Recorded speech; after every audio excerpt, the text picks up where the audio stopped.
I want to circle back to what we've talked about a little bit here and there throughout this episode, and that's the Bills' window to win. I still look, man, when you got Josh Allen, they're gonna have other chances to win for years to come. As long as he's your quarterback and he's playing at the level that he's at right now, the Bills are always gonna have a good chance to win.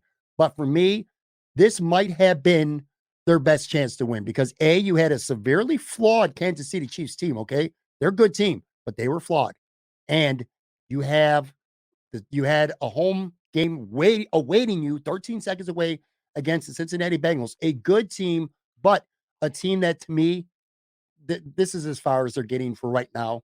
This is their next step in their maturation process. You're at home against the Bengals. You're probably going to the Super Bowl.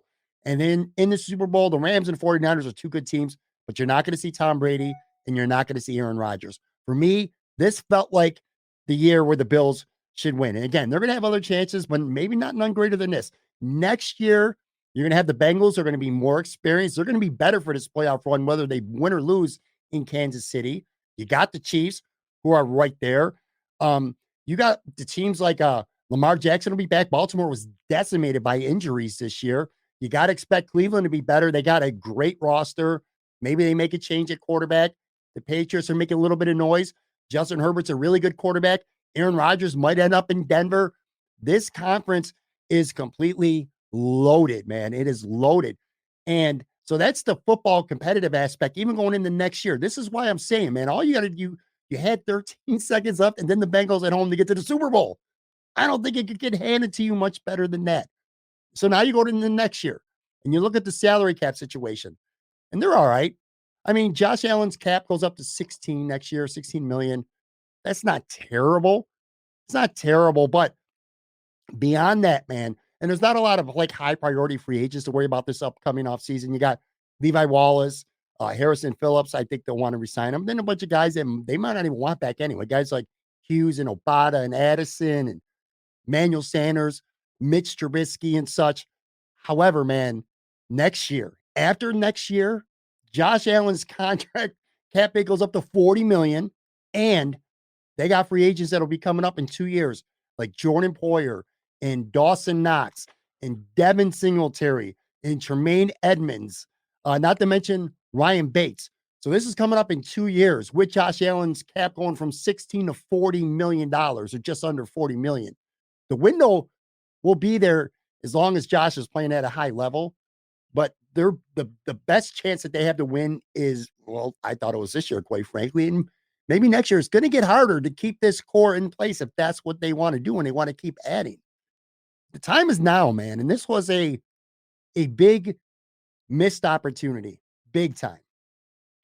So what are you asking? What are you asking me? Are you asking me if the window is closed or no? Or what do you agree? Do you think that right now? Well, this year is over with, so there's nothing we can do about it. But like next year, it feels like you might not get a better chance to win besides this year and then next year, man. You know what I think about the cap? Like it's fake. I don't care what anyone says. You can manipulate it. You can redo it. Okay, the Rams have been doing it for like the last 7 years, and they're adding all pros every damn week. And then it took the Saints 15 years to get in the salary cap jail. It's all about adding players. Okay, now if you want to figure out how big this window is or low or whatever the fuck you want to talk about it, you need to add more players. And like you sometimes have to look at the youth. And I think like I don't know if we've talked about him. Maybe we have. Ed Oliver had a really good year. And he was outstanding this year. Like sure. You need more of that. Like I need some young guys to do well. Like keep growing. Like Dawson Knox, keep growing. Like that's how your window is going to expand. Part of it is you got to keep adding players. Okay, and I think with the Bills, they just have to keep adding it. I don't know if next year is like I don't worry about the cap. They can rework freaking Josh Allen's deal again and make his cap lower when it gets. Forget about the cap. Forget about the cap. Well, that's all I'm telling you because I know you and Steak Boy at Cover One is going to talk about the cap. Don't worry about the cap. It Don't doesn't matter. You're ridiculous with bullshit. That. It does matter. It doesn't matter. What do you? Let's talk about football. Football next year. Football next year. Football. Again, you had Lamar Jackson who was hurt. Mm-hmm. Baltimore was a good team, completely ravaged with injuries. Sure. The Browns are a very good team. The Patriots seem like they're on the come up, although quite frankly, I'm not really sold on the Patriots at all. Again, the Chargers with Justin Herbert, the Chiefs are still very much there. The Bengals are very much there. This is a very loaded conference. you can't take it for granted that you're going to be able to host an AFC championship game like they were 13 seconds away from doing this year. Yeah, you can't. I mean, look, I am not going to sit here and go the future is like super bright. I'm happy for Josh Allen. I think he is definitely the pillar who's going to help us get there. But as I said, for every all these quarterbacks, Scotty, for over the last like 15 years, Drew Brees, Aaron Rodgers, like all these guys. Without being specific, Joe, and without diving into an off-season process right now, what is the single biggest thing that you think the Bills should do? It don't have to be a specific player, but what is one position, one area right now that you think needs addressing more than any other that could take the Bills from being a team that should have beat the Chiefs to a team that would beat the Chiefs?